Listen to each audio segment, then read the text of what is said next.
আমাদের দেশে সব জায়গাতেই কিন্তু একটু ডাক্তার সংকট এরকম একটা ব্যাপার কিন্তু আমরা কিন্তু দেখি কিন্তু কিন্তু একটা জিনিস একটু খেয়াল করবেন, যারা বিএসসি নার্স আমাদের দেশে কিন্তু এখন উপজেলা পর্যায় থেকে শুরু করে টার্সিয়ারি লেভেল পর্যন্ত কিন্তু অনেক প্রচুর পরিমাণে কিন্তু BSc nurse, MSc nurse, PhD করা কিন্তু নার্সরা কিন্তু কাজ করে, হসপিটালে চাকরি করে, ডিউটি করে এবং তারা কিন্তু খুবই মানে প্রপার চিকিৎসা দেওয়ার ক্যাপাসিটি কিন্তু তারা রাখে। এটা আমার ব্যক্তিগত অভিজ্ঞতা থেকে আমি বলতেছি।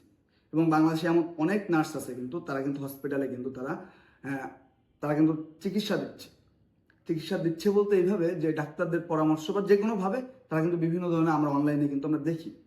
এখন এই যে আপনার একটা কাজ যদি করা যায়, যে যারা ব্যাচেলার কমপ্লিট করা বিএসসি নার্স যারা, তাদের যদি আরো কোনো ট্রেনিং প্রয়োজন হয় বা না হয়, ডাক্তারদের পাশাপাশি উচিত তাদের একটা সেক্টর ছেড়ে দেওয়া, যে সে সরাসরি রোগীর চিকিৎসা দিতে পারবে।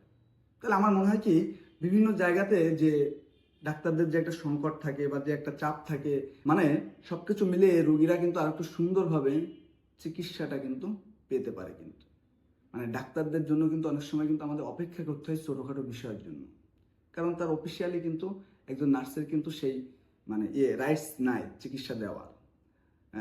তো কাজেই বিষয়টা একটু আলোচনায় আনা দরকার, যে ব্যাচেলার কমপ্লিট করা বা এমএসসি পিএইচডি কমপ্লিট করা যে সকল গ্রাজুয়েট নার্সিংয়ে অফিসার যারা আছে, তাদের কিন্তু মানে চিকিৎসা দেওয়ার যে বিষয়গুলো কিন্তু মানে সামনে তোলা দরকার। কিন্তু মানে তাহলে হবে কি, আমাদের যে ডাক্তারদের যে একটা সংকট, এই জায়গা থেকে কিন্তু আমরা অনেকটা ইজি হতে পারবো। হ্যাঁ, আর আমার মনে হয় কি মাঝে মাঝে যে ডাক্তারদের যে একটা সংকট, এই কৃত্রিম সংকটটা কেন যেন মানে তৈরি করে রাখা হয়। ঠিক আছে, মানে এই অমুকে পারে না, এই যে ও ডিএমএফ, ও নার্স, ও অমুক, এইভাবে একটা মানে একটা খুব তুচ্ছ তাচ্ছিল্য করতে করতে এই সিচুয়েশনগুলো ক্রিয়েট হয়। হ্যাঁ, তা আমার এরকম অনেক উদাহরণ আছে যে একজন গ্র্যাজুয়েট নার্স খুব দারুণভাবে চিকিৎসা দিতেছে, সে দেওয়ার তার ক্যাপাবিলিটি আছে, বাট সে অফিসিয়াল বিভিন্ন বিধিনিষেধ বা বিভিন্ন সিস্টেমেটিক জটিলতার কারণে কিন্তু সেই সুযোগটা পায় না, এবং ওই জায়গাটা থেকে কিন্তু রোগীরা বঞ্চিত হয়। কিন্তু